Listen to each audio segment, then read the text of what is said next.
4 men with equipment worth £1,100 neutralized a compound that 18 Delta operators with $4.7 million in support assets had failed to breach for 3 consecutive months. The ratio was not a rounding error. It was a pattern that would force one American officer to rewrite everything he thought he understood about special operations. Major Colin Stafford received the after-action report at Bagram Airfield on a Tuesday morning in late autumn of 2003. He had spent 11 years in the United States Army, the last 4 with Joint Special Operations Command, and he had never seen numbers like these. The British team had been inserted by foot from 19 kilometers out. They carried no satellite communication terminal. Their night vision was a generation behind what Stafford's own men used. Their budget for the entire operation would not have covered the fuel costs for a single American helicopter insertion. What happened over the following 72 hours would become one of the most studied small unit actions in modern special operations history, not because of its strategic importance, but because of what it revealed about the gap between resources and results. The compound in question sat in a valley in Kunar province, northeastern Afghanistan. American signals intelligence had tracked a high-value target to this location for the better part of a year. The target was a logistics coordinator, a man who moved foreign fighters across the Pakistani border with the efficiency of a supply chain manager. His elimination would disrupt recruitment pipelines for an estimated 6 to 8 months. Delta Force had attempted 3 separate operations against this compound. The first, in March, had been compromised when the target received warning of the helicopter approach. Sound travels far in mountain valleys. The second, in June, successfully inserted a team, but the target had relocated 48 hours prior, likely tipped off by pattern analysis of American drone activity. The third attempt, in September, resulted in a firefight that killed 11 enemy combatants, but allowed the primary target to escape through a tunnel network that intelligence had failed to identify. The cost of these 3 operations exceeded $12 million when accounting for aircraft, munitions, intelligence preparation, and medical evacuation. The result was 0. Stafford had been present for the planning of all 3. He believed in the American approach: overwhelming force, technological superiority, surgical precision, enabled by real-time intelligence. It was doctrine. It was proven. It was the reason the United States maintained the most capable special operations forces in human history. But the numbers in front of him did not support that belief. The British had been offered the target as a secondary priority, a gesture of alliance cooperation more than a serious tactical assignment.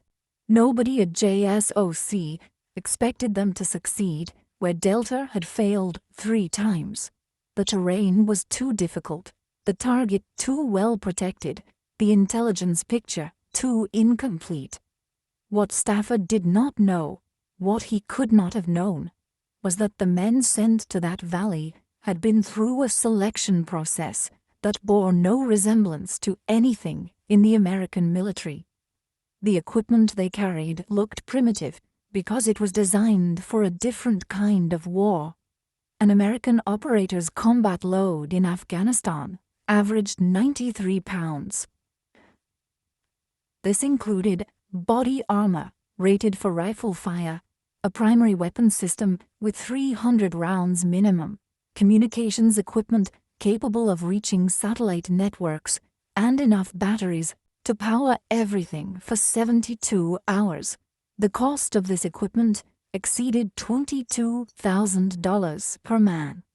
The British patrol that walked into Kunar province carried 41 pounds each. Their body armor was lighter, rated for fragmentation, but not direct rifle fire. Their communications consisted of a single encrypted burst transmitter and a backup high-frequency radio that required manual antenna deployment. They carried 4 magazines each. Their boots cost 180 pounds and were made by a family company in northern Yorkshire that had been producing military footwear for 3 generations. Stafford would later describe this disparity in a private memorandum that was not intended for official records. He wrote that observing the British equipment list was like watching someone prepare to climb Everest with a backpack from a department store. But the weight difference was not aesthetic. It was doctrinal. The British approach assumed that if you were in a position where body armor needed to stop rifle fire, something had already gone catastrophically wrong. Their selection process did not produce soldiers who survived firefights. It produced soldiers who were never detected in the first place. This distinction would become the central puzzle that Stafford spent the next 6 months trying to solve. The patrol departed their forward operating base at 19:30 on a Thursday evening. They carried enough water for 48 hours and enough food for 72. They expected to be in position within 18 hours and remain static for up to 4 days. Every bodily function would be contained in sealed bags that they would carry out with them. Every breath would be controlled. Every movement would be calculated against the possibility of detection. Stafford received their first position report at 0300 the following morning. They had covered 14 kilometers in 7.5 hours, moving only during periods when satellite reconnaissance confirmed no thermal signatures within observation range of their route. The navigation had been conducted entirely by map and compass. Their GPS units remained in their pouches, turned off, because the electromagnetic signature of an active GPS receiver can be detected by sophisticated equipment that this particular target was known to possess. The American officer noted the position report and went to sleep. He did not expect to hear from them again for another 36 hours.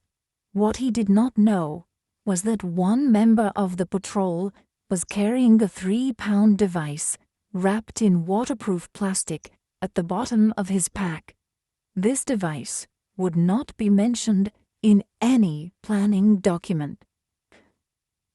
Its presence on the operation had been authorized verbally, with no written record. In 11 hours, it would determine the outcome of the entire mission. The target compound consisted of 4 structures arranged around a central courtyard. 2 were residential, 1 was a storage building, and the 4th served as a communications hub. American imagery analysts had studied this location for the better part of a year. They knew which room the target slept in. They knew his daily routine. They knew that he never left the compound during daylight hours and that he was protected by a rotating security detail of 8 to 12 armed men. What they did not know was the location of the tunnel entrance. 3 Delta operations had failed in part because of this tunnel. Every American plan had assumed the entrance was inside the compound itself. Every American plan had been wrong. The British patrol reached their observation position at 1400 on Friday. They were lying in a depression 700 meters from the compound, concealed by low scrub vegetation and a thermal blanket designed to mask body heat from aerial infrared sensors. They would not move from this position for the next 53 hours. Stafford received their confirmation of position and noted the time. Standard reconnaissance protocol required a minimum of 24 hours of pattern-of-life observation before any action could be authorized. He expected the patrol to watch, report, and potentially mark the target for a precision strike if an opportunity presented itself. The British had a different plan. During the first night of observation, the patrol identified 17 individuals entering or leaving the compound. They noted the timing of guard rotations, the pattern of vehicle movements, and the locations where sentries preferred to smoke cigarettes when they thought they were unobserved. This information was compiled into a target package that was transmitted via burst communication at 0400 Saturday morning. But the critical observation came from the patrol's designated reconnaissance specialist, a sergeant who had been selected for the Special Air Service on his third attempt after failing the endurance march twice by margins of less than 4 minutes. He noticed that every evening between 1900 and 1930, a single individual would walk from the main residential building to a position approximately 40 meters northeast of the compound wall. This individual would remain stationary for between 8 and 12 minutes before returning. American imagery had captured this movement pattern, but classified it as a sentry position check. The British sergeant reached a different conclusion. The individual was not checking sentries, he was checking the tunnel exit. This observation changed everything. The tunnel did not emerge inside the compound. It emerged outside, 40 meters from the perimeter, concealed by a rock formation that aerial reconnaissance had never flagged as significant. Stafford learned of this assessment on Saturday afternoon. He immediately requested that the British patrol mark the suspected tunnel exit for a precision strike. If the tunnel could be collapsed while the target was inside the compound, there would be no escape route. The British declined.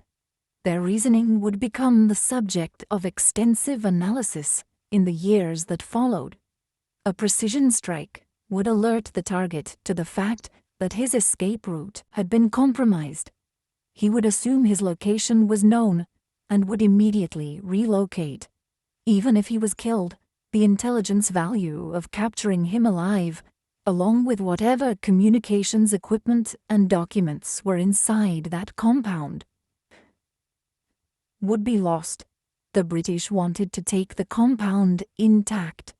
They wanted to do it with 4 men, and they wanted to do it in a way that would not allow the target any time to destroy evidence or escape through a tunnel that they now knew exactly how to neutralize. Stafford wrote a formal objection to this approach. He noted that 4 operators, regardless of training or skill, could not realistically secure a compound defended by 8 to 12 armed men, while simultaneously blocking an escape route located 40 meters from the perimeter. The mathematics did not support the plan. The risk was too high. The probability of mission failure was, in his assessment, above 70%. The British acknowledged receipt of his objection and proceeded anyway. What happened next would force Stafford to question every assumption he had made about special operations since the day he first put on a uniform.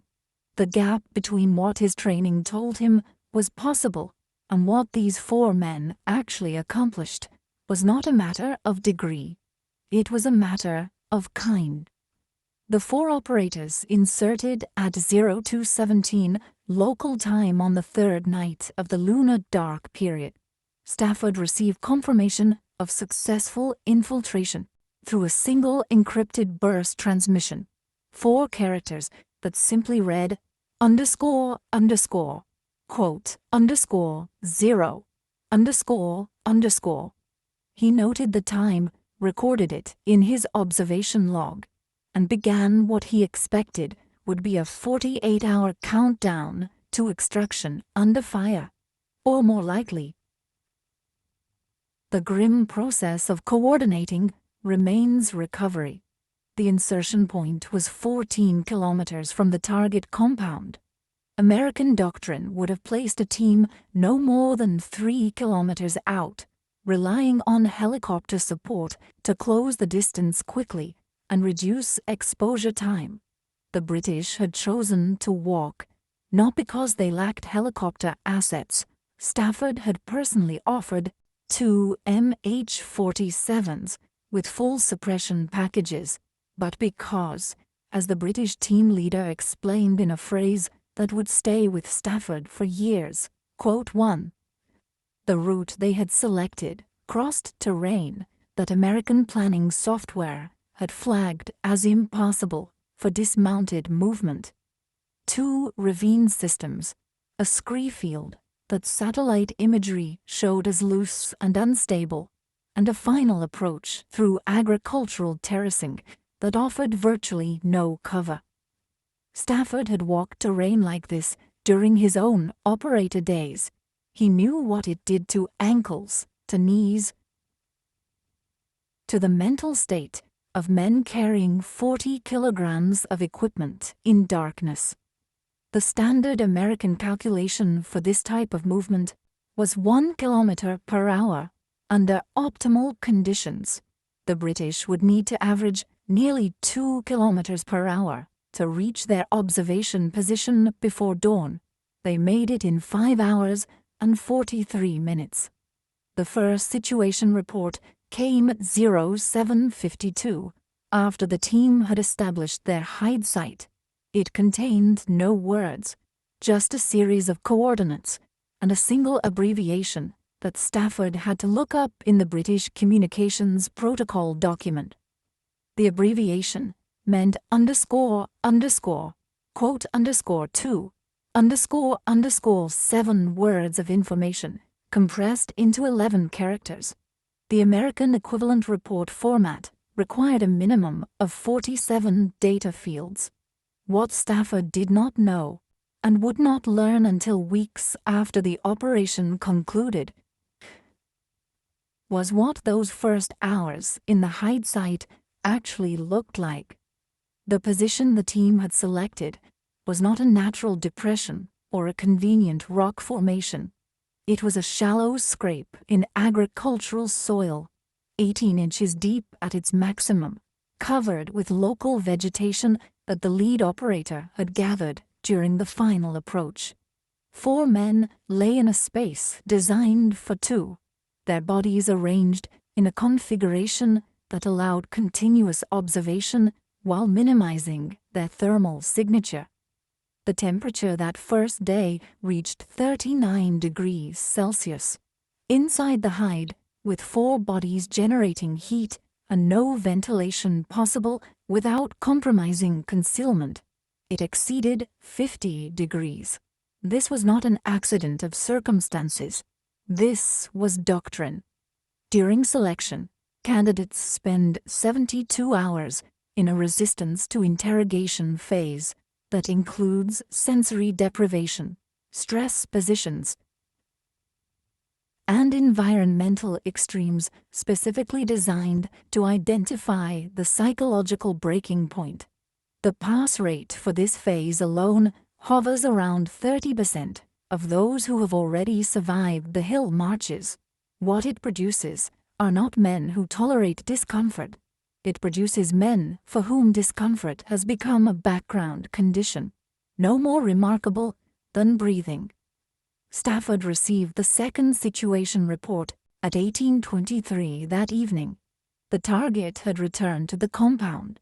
Visual confirmation, positive identification of 2 secondary individuals on the priority list, vehicle count and disposition, pattern of life observations that American signals intelligence had been trying to establish for 4 months, all of it compressed into a transmission that lasted less than 3 seconds. The next 47 hours would contain only silence. American protocol required situation reports every 6 hours minimum, with immediate notification of any status change. The British team had been briefed on this requirement and had agreed to comply __3__.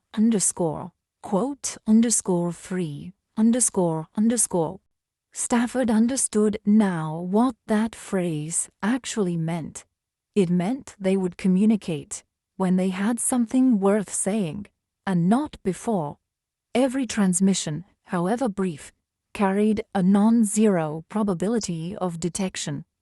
To men who had walked 14 kilometers through impassable terrain to avoid the sound of helicopter rotors, the idea of transmitting simply to confirm they were still alive was operationally absurd. But the silence created a different kind of pressure in the Joint Operations Center. American personnel were accustomed to constant information flow, drone feeds, signals intercepts, position updates, voice communications. The screens showing the British operation displayed nothing but a static map marker at the last confirmed position. Hour after hour, the marker did not move because the team did not move. They lay in their shallow scrape, 50 meters from a compound containing armed men who would have executed them on sight. And they waited. On the afternoon of the second day, the incident occurred that would later become the centerpiece of Stafford's classified after-action report. The compound's security included irregular patrols, 2 to 4 armed men who walked the perimeter at unpredictable intervals. American analysis had identified this pattern and flagged it as a significant risk factor for any ground observation post. The patrol routes varied, but they consistently passed within a 100-meter radius of several potential hide positions. The British team had selected their location based on the assumption that disciplined concealment could defeat even close-range visual search. That assumption was about to be tested at a distance of 7 meters. The patrol that afternoon included a local teenager, perhaps 15 years old, carrying an AK pattern rifle that was nearly as tall as he was. He walked slightly ahead of the others, moving not in the methodical pattern of a trained sentry, but in the wandering trajectory of a bored adolescent. His route took him off the established path, through a section of scrub of vegetation, directly toward the hide site. The team leader's personal account of this incident, recorded 6 months later for the regiment's internal training archive, described the moment in clinical terms. The teenager stopped 4 meters from the hide position. He was looking at the ground, not searching, but simply standing. Then he took 3 more steps forward. He was now close enough that the team leader could hear him breathing. What happened in the next 2 minutes would never appear in any official report. The teenager urinated. He stood directly above the hide site, facing away from the concealed operators, and relieved himself. The liquid splashed onto the vegetation covering the nearest operator's position. The patrol waited perhaps 20 meters behind, smoking cigarettes and talking in voices loud enough to be heard clearly from the hide. When the teenager finished, he rejoined his companions, and the patrol continued its circuit. Not one of the 4 operators moved during this encounter. Not a finger, not an eyelid, not a change in breathing rhythm. The teenager had been close enough to touch them, close enough that his urine had soaked through the camouflage covering one man's arm, and he had seen nothing. Stafford learned about this incident through a single-line addition to the 3rd situation report. __, quote _4, _8 words. He would not understand their full meaning for weeks.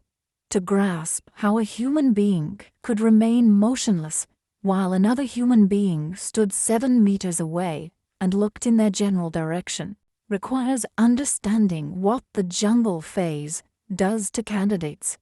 6 weeks in the Brunei rainforest, where the regiment has maintained a training facility since 1962, strips away the instinctive responses that evolution has built into every primate brain. The urge to flee, to fight, to flinch. These are not suppressed through willpower. They are systematically deconditioned through repeated exposure to precisely this type of stimulus. Candidates spend hours in positions where training staff walk within touching distance. Those who react are removed. Those who remain become something that resists easy categorization. The fourth day brought the moment the entire operation had been designed to create. At 0417, the compound's primary target emerged for the first time since the observation began. He walked to a vehicle parked near the main building, spoke briefly with 2 other men, then returned inside. The entire appearance lasted less than 3 minutes. But in those 3 minutes, the British team captured imagery that American intelligence had been trying to obtain for nearly 2 years. Not just the target's face, but his gait, his physical condition, his apparent relationship with the men around him, the precise location where he stood within the compound. This was not intelligence about a target. This was the target himself, mapped in sufficient detail to guarantee identification at any future encounter. The call for extraction went out at 0632. The team had been in position for 91 hours. They had consumed 4 liters of water per man, less than 1 liter per day in 50-degree heat. They had not defecated. Human waste was retained in sealed containers to prevent odor detection by dogs or local wildlife. They had slept in shifts of no more than 40 minutes. Never more than 1 man unconscious at any time. They had watched their target compound through rifle scopes for a cumulative total of over 300 observation hours. The extraction itself was the only moment when American assets were required. A single MH-60 touched down at a landing zone 7 kilometers from the hide site, remained on the ground for 11 seconds, and departed with all 4 operators aboard. No shots were fired, no pursuit was mounted. The compound's occupants never knew they had been watched. Stafford was present at the recovery site when the team returned to base. He had expected exhausted men, perhaps requiring medical attention, certainly requiring immediate rest. What he saw instead were 4 individuals who walked off the helicopter, submitted to a brief medical screening, and proceeded directly to the debriefing room. One of them was still carrying the sealed container of his own waste, a detail that struck Stafford as almost surreal in its mundane professionalism. The debriefing lasted 4 hours. The British team delivered their observations in the same compressed format they had used for their situation reports, dense with information, empty of editorializing. When asked about the close patrol incident, the team leader described it in fewer than 50 words. When asked about the heat, the lack of water, the physical toll, he responded with a phrase that Stafford would later quote in his report to JSOC headquarters. Discomfort is not a variable in mission success. The intelligence gathered during those 91 hours led directly to 3 subsequent operations. The first, a precision strike conducted by American forces 2 weeks later, eliminated the primary target and 4 of his senior lieutenants. The second and third disrupted the network's logistics chain so severely that activity in the region dropped by 64% over the following 6 months.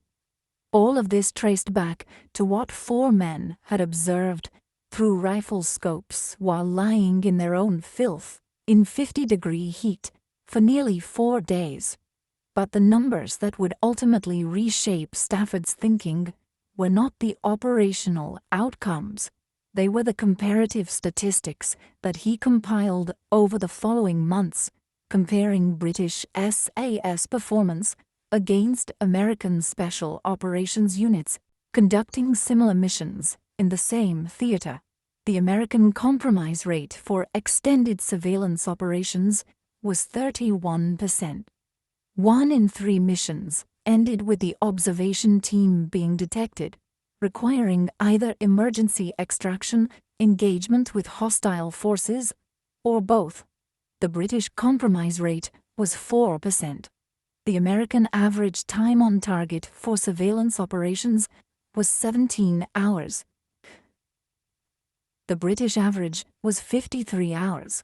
The cost per operation, including pre-mission training, equipment, insertion assets, and support personnel, averaged $4.7 million for American teams. The British equivalent cost was approximately £140,000, less than 3% of the American figure.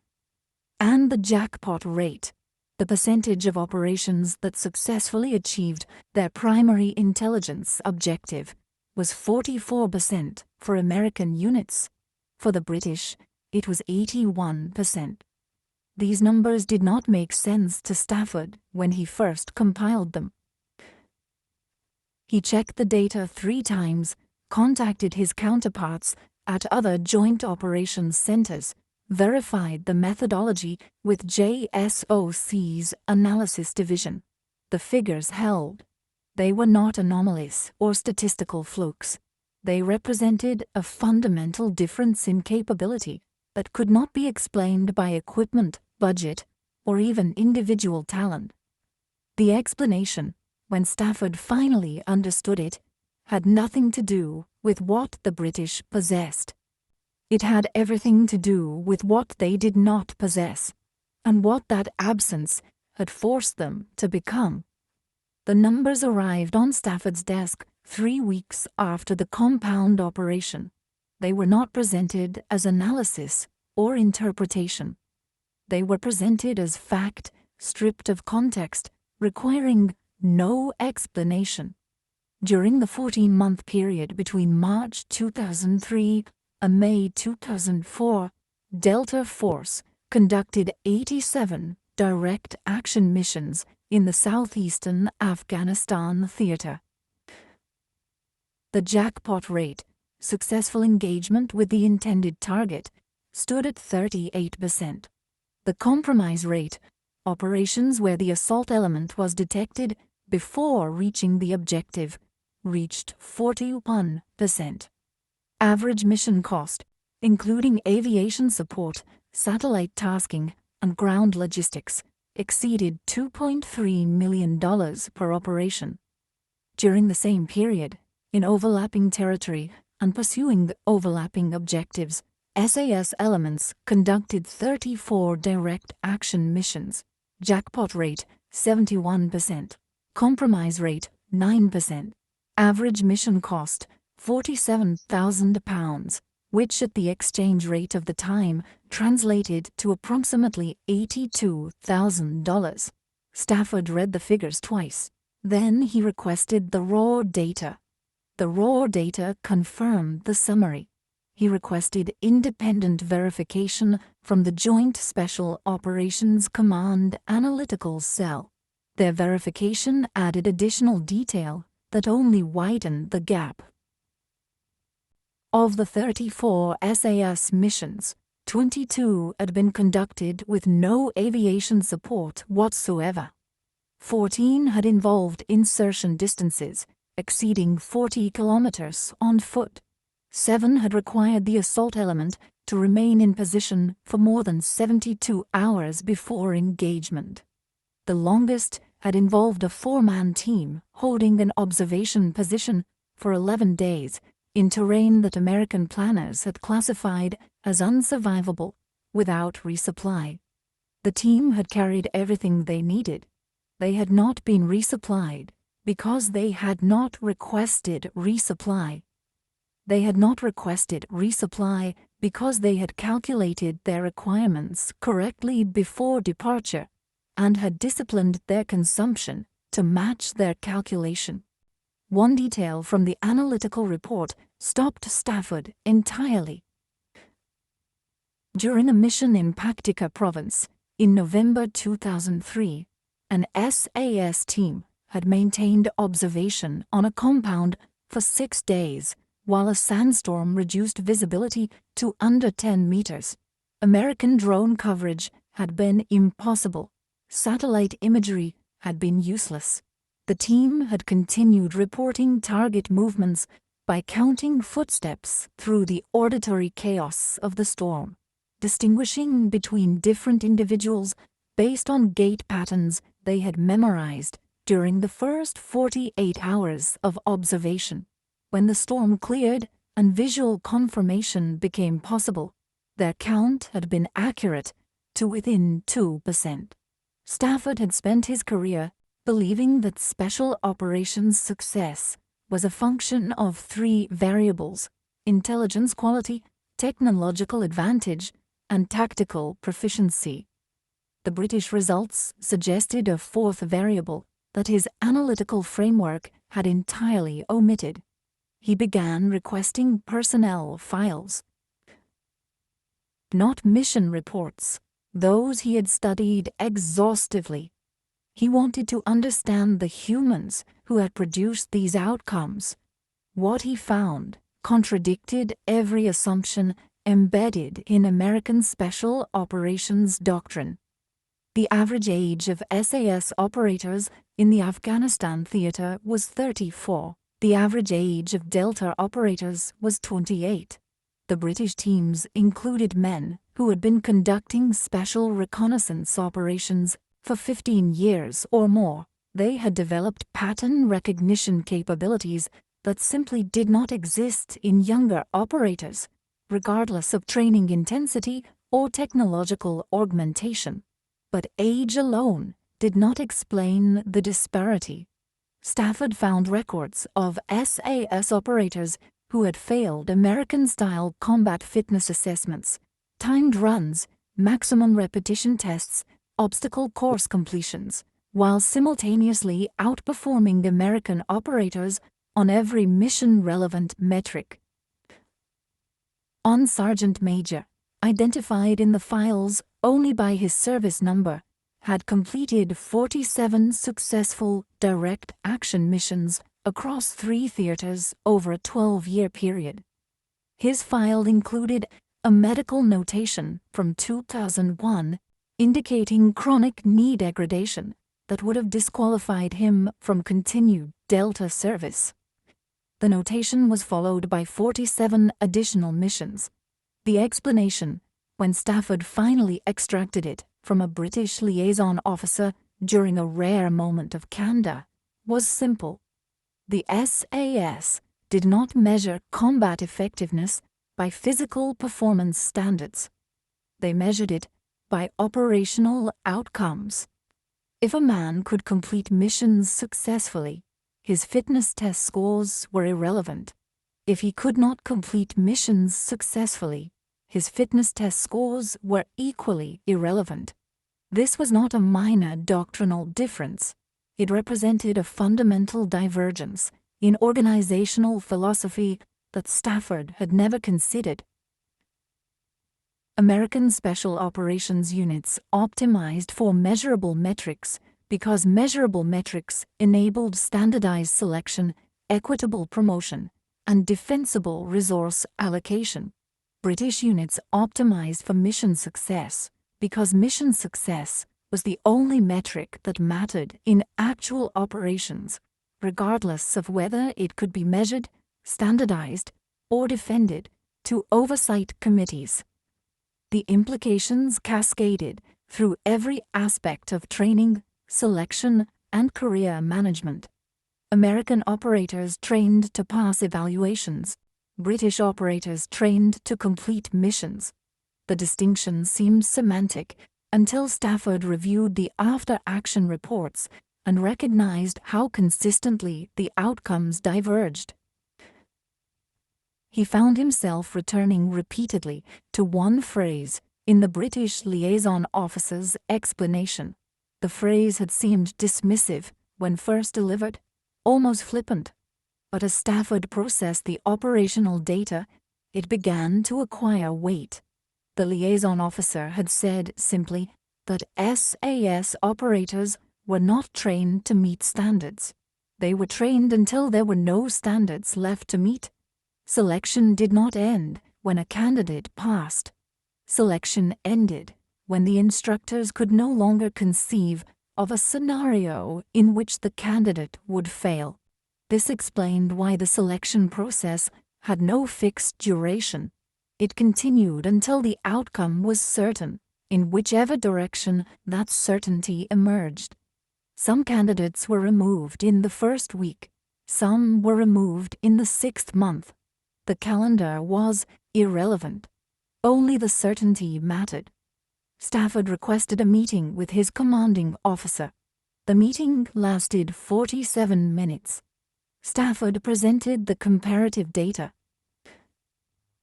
the personnel analysis, and his preliminary conclusions. His commanding officer listened without interruption, then asked a single question. The question was, "What do you recommend?" Stafford had prepared 3 possible recommendations. The first involved restructuring selection criteria. The second involved extending training timelines.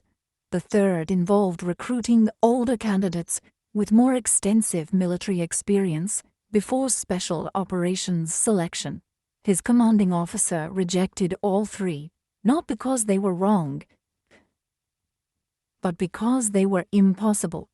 Congressional oversight required standardized selection criteria. Budget cycles required predictable training timelines. Military personnel management systems required age-appropriate career progression. The British system worked because it existed outside these constraints. The SAS could select a candidate indefinitely because no one demanded they justify the selection cost. They could retain an operator with degraded physical capacity because no one demanded they demonstrate compliance with fitness standards. They could train until certainty because no one demanded they train until budget allocation. Stafford understood, in that moment, that he had not discovered a training method, or a tactical doctrine, or a recruitment strategy. He had discovered an institutional architecture that had been constructed over 6 decades for purposes that could not be replicated by institutions constructed for different purposes. The American system produced excellent operators. The British system produced these particular operators. The difference was not quality. The difference was kind. 3 months later, Stafford received transfer orders. His next assignment would be commanding officer of a joint training facility in North Carolina, where American Special Operations units trained alongside Allied personnel. The facility had existed for 11 years. No British SAS element had ever participated in its programs. Stafford's first official act as commanding officer was drafting an invitation to the Special Air Service Regiment requesting their participation in an upcoming training evolution. The invitation was declined, politely, with an explanation that SAS training requirements did not align with the facility's scheduled curriculum. Stafford understood the declination for what it was. The British were not refusing to train with Americans. They were refusing to train on American terms. Their system required their conditions. Their conditions required their control. Their control could not be delegated to an institution that operated by different logic. He filed the declination without comment. Then he began a different project. Over the following 18 months, Stafford quietly accumulated contact information for SAS veterans who had retired from active service. Not serving operators, they remained inaccessible through official channels. Veterans who had completed their careers and transitioned to private life. Men who might be willing to share perspective that serving personnel could not share. He found 7 who agreed to speak with him. Under conditions of anonymity, outside any official framework, the conversations occurred over encrypted channels in locations far from any military installation, with no recording and no documentation. What he learned in those conversations never appeared in any official report. It informed his decisions for the remainder of his career, but it produced no memoranda, no policy recommendations, no structural reforms. Years later, after Stafford had retired from military service and transitioned to consulting work with defense contractors, a journalist researching a book on special operations history asked him to characterize the difference between American and British elite units. Stafford declined to provide an extensive comparison. He offered instead a single observation, which the journalist included as an epigraph to the book's chapter on coalition operations. The observation was this: "In my career, I worked with operators from 11 nations. I learned something from all of them, but there was only one group that made me reconsider everything I thought I knew about what human beings were capable of becoming." The journalist asked which group. Stafford did not answer directly. He said only that they came from a country with a training budget smaller than the catering allocation for some American exercises. And then he said that budget had nothing to do with it. In 2019, 16 years after the operation Stafford had observed in Afghanistan, the United States Special Operations Command initiated a classified review of Allied training methodologies. The review's specific recommendations remain classified. Its existence was acknowledged in a Defense Department budget justification document released in 2021. The document allocated $14 million to a new program. The program's official title was Allied Integration Excellence Initiative. Its classified internal designation, visible only in documents obtained through Freedom of Information requests filed in 2023, was different. The internal designation was simply Hereford Standards Assessment. The program's first instructor cadre included 3 personnel on temporary assignment from the 22nd Special Air Service Regiment. Their names do not appear in any public document. Their tenure at the American facility lasted 11 months. What they taught during those 11 months has never been disclosed. One detail emerged in a 2022 interview with a retired American operator who had participated in the program.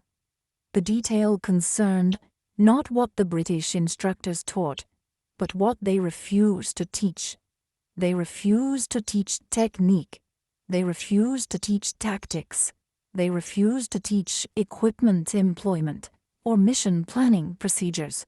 They taught, according to the retired operator, only one thing. They taught selection criteria. They taught how to identify which candidates possessed the capacity to become what they had become, and how to remove, early and without equivocation, candidates who did not possess that capacity. Everything else, they explained, would follow from that single decision made correctly.